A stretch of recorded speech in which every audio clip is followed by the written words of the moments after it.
Yangi 2026-yilning ilk kunidayoq Farg'ona viloyati Islom Karimov nomidagi teatr konsertining oldi ochiq maydonida bugun o'zgacha atmosferada bugun mard va oliyjanob xalqimizga xonandalarimiz, sozandalarimiz, ya'ni Farg'ona viloyati madaniyat boshqarmasi tasarrufidagi Oltiariq tumani madaniyat bo'limining markazlari, shuningdek Zilol va ashula raqs xalq ansamblining ijodiy jamoasi tomonidan mana shunday farg'onalik aziz yurtdoshlarimizga bayram kayfiyati, xush kayfiyat ulashish maqsadida konsert dasturi namoyish etilmoqda.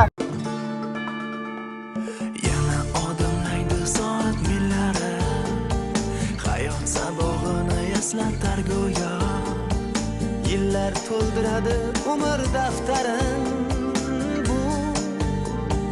Bu yolg'on emas va yoki ro'yo. Bu yolg'on emas va yoki ro'yo. Yangi yil bu aytilmagan qo'shiqlar, biz juda sog'ingan qadrdon diydor. Yangi yil baxtli kunlarning davomi, oppoq orzu kabi yog'ayotgan qor. Muhtaram yurtboshimizning odilona tarzda olib borayotgan davlat siyosatlari, shuningdek Farg'ona viloyatida mana shunday prezidentimiz chiqarayotgan qarorlari to'laqonli ishlayotganidan dalolat beradi. Bunday bayramlar yurtimizning har bir jabhasida davom etadi. Bugungi yangi 2026-yil barchangizga muborak bo'lsin.